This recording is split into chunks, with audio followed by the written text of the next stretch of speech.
Hey, and welcome to Inside the Creator, the place to be for mindset, emotional wellness, and self discovery for the creator in you, here so that you can create consistently, confidently, for profit, and for your legacy. So let's get into today's message. I think this is going to be the first official recording that is specifically dedicated to journaling. So I'm going to story time, right? I am potentially going to have a masterclass. And the masterclass is going to be for creatives, and it's going to be like, just a small event, maybe a 2-hour thing where I kind of speak about why it's important that you get your message out there and other ways that, I can help with your creator journey. And off top, I've never done it before. I don't know if I said that already, but I've never done it before. And I was thinking, I've been thinking about it and thinking about it and thinking about it and thinking about it and say, I'm going to do it. I'm going to do it. I'm going to do it. I'm going to do it. And I still haven't done it. And I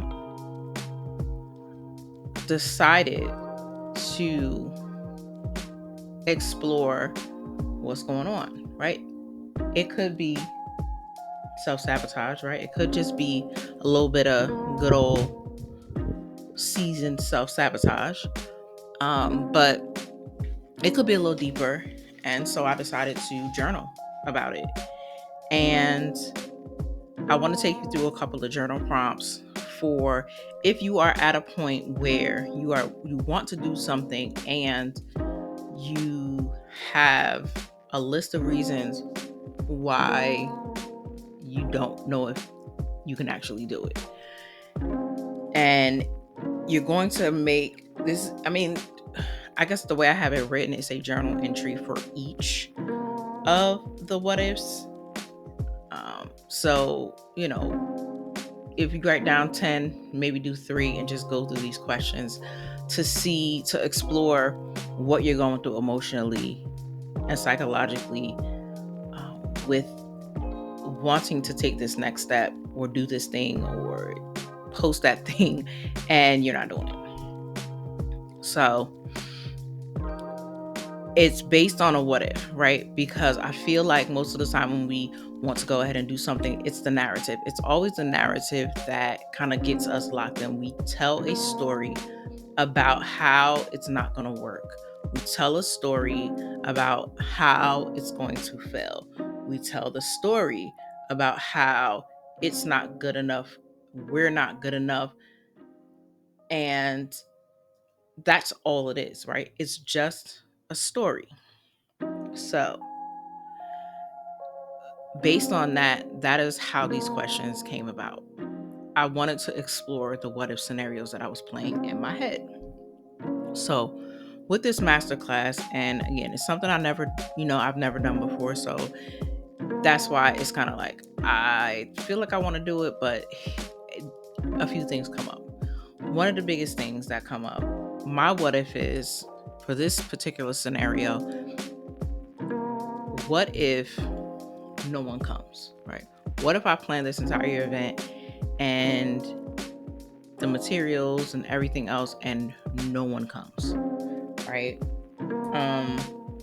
That's one of the scenarios. There's a few more, but that's just one of them that we're going to go through that I'm going to use in this scenario. So think about the what if. What if fill in a blank? And usually it's the worst case scenario, right? Or a worst case scenario. So do that first. What if this happens? Right. All right. The next question is going to be, how does that make you feel? And the reason why I'm saying it like that is because feelings are coming up. If that actually happened, how do you think you would feel? Right? Because in essence, you're rehearsing that scenario and that feeling already. So write it down. what if this happens? And then how does that make you feel? How would that make you feel if that happened? Okay. Now, after you talk about how would that make you feel, we're going to go to the next question, which is describe a situation where you have felt like this before, right? This question is good because I think sometimes when we try something new, we experience certain emotional triggers and psychological triggers, but what we fail to realize is that the situation may be new, but we've felt this way before at some point. There was some situation in life where this feeling, we've already did this feeling before, right? And so that's why this question is important, because it's identifying the fact that this feeling has happened before, thus and thus it can happen again, right? Even after this, even after we conquer this situation, there's going to be another, when we go try to get to our next level or try something else new, this feeling is going to come up again, right? So we just need to identify a time before that just happened.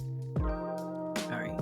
And then the next question after that is, who were you then when you experienced these emotions and went through this thing? Who were you then, right? And you may think like, well, what do you mean, who was I? Like, what were your beliefs? Were you a child, right? For me,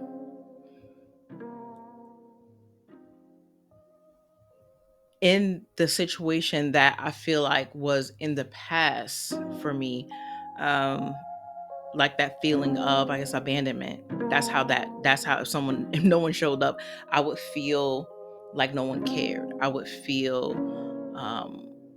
it would take me back to the abandonment, my dad not being there, and just that whole insecurity around, I'm not good enough for people to show up for me, right? So that's where I felt that. And who I was then, I was a kid, right? I was a child when the last time I felt that. So how does it make you feel? Or how would this scenario make you feel? Dig back into the past and see, identify another time where you actually felt like this.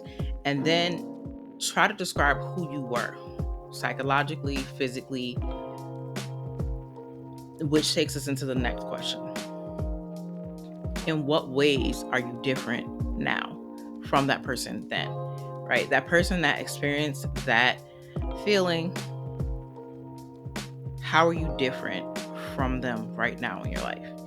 And for me, I think, like, again, I was a kid. I was very, very vulnerable to the adults in my life, which we usually are. I did not know enough to be able to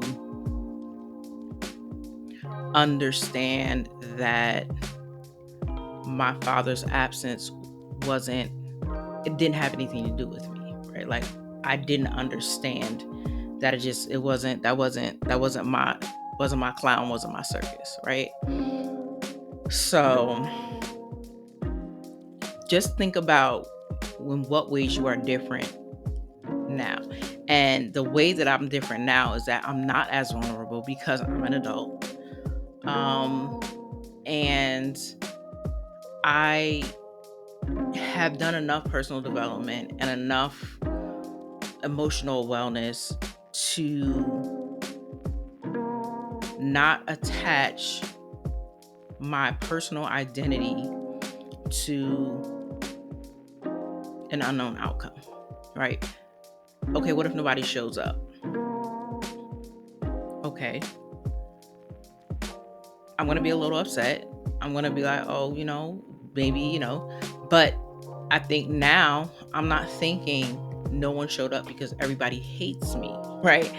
Now I'm thinking I did not do enough marketing, or maybe my marketing message wasn't that great. So even in situations like that, where now I have enough tools to not go into a place where I feel like my identity is being attacked, who I am is being attacked, that my ideas are being attacked. Like, I don't think any of that. Thought that then, didn't think that now. So, in what ways are you different now, and how are you better equipped to deal with this what if? That's that question. All right. Um, and okay. I'm looking because I see the question written twice. Okay. So if this happens, if that what if happens, that worst case scenario, what are you making it mean about you and about your work? And that's what I was saying before about having it where this situation happens, that was that situation that happened.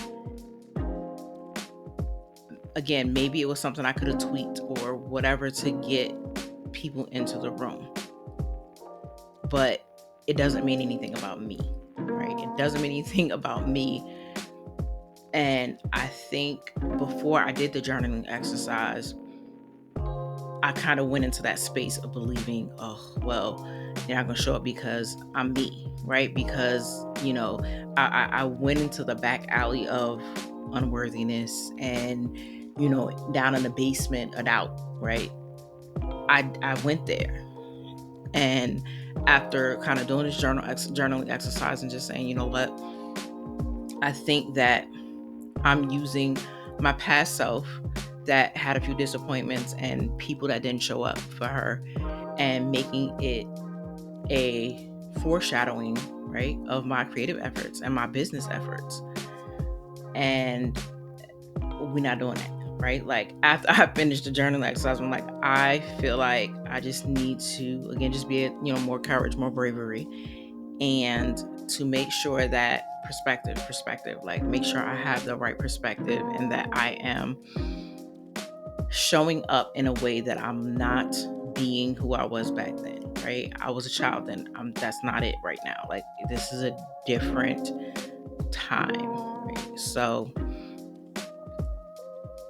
the next question, and I guess this is kind of like the end of this journaling exercise, is what is a better what if, right? That directly contradicts with the unwanted if, right? So my what if about my masterclass is, what if no one shows up, right? The direct, something that directly contradicts that is, what if 50 people show up, right? Now, when you flip this into a better what if,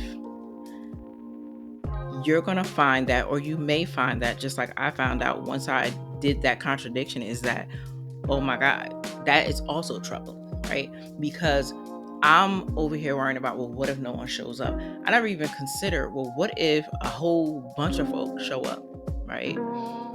And now I am, I have a room full of people and, I'm serving on a level that I've never served at. Like, what then? So that's the next question. What comes up when you think of that scenario? And does it surprise you? And I was very surprised because I didn't know that I was worrying about people not coming, but I'm also in fear of people actually coming. So there's two things working against each other. Didn't even realize it, didn't know it until I wrote it down. So, and I'm working through both of these things, and I realized I'm like, maybe I was holding myself back from doing this project or trying this virtual event situation, because one part of me is like, well, maybe no one's gonna come, and then the other one is maybe everybody's gonna come and you're not gonna be prepared, you're not gonna be good enough, like you're not gonna serve these people the way that they need to be served. Like, you see, like all this other stuff was coming up and I did not even realize it. I just didn't think about that part. So yeah, that was the last. I think that's the last. I think that's where we end off this journal prompting scenario. And again, first question is, or the first entry is what if, the worst case scenario, right? And then how does that make you feel? How would that make you feel if this happened? And then the next one is describe a situation where you have felt like this before in your past. And then the next one is who were you then? How old were you? What was your mindset then? Just how did you think? What did you believe back then? That's the next question. Then the next one is, in what ways are you different now? Right? How are you better equipped to deal with this what if? Right? Because this might happen, but you are in some ways better equipped to actually handle this and you don't even realize it, right? That you could deal with this you got this, right? And the next question is, if this happens, what are you making this mean about you and about your work? Like, explore the meaning that you're giving it. And that's all that question is asking you to do. What does it mean about you? What does it mean about your work? And how can you change your perspective there, right? And then the next question is, what is a better what if, right? What's a better what if that directly contradicts your worst case scenario? What's the best case scenario? And think about what comes up when you think about the best case scenario, right? Because it may be the same scary feelings like it was for me. And and does it surprise you? Did how you feel about the best case scenario surprise you, or you already knew that? You already knew, like, your best case scenario was this, and that, and you knew what would come up, and you were fine with it, right? Because I was not fine with it. I'm gonna let you know. And I think that is all. Again, this is the first installment of journaling. And this one is just particularly about, or was particularly about, when you're trying something new and kind of exploring your worst case scenario, and how you feel. So thank you so much for tuning in. Please like, subscribe, and share. I really appreciate the time you spent. If you've made it this far, you gang. I'm out. Bye.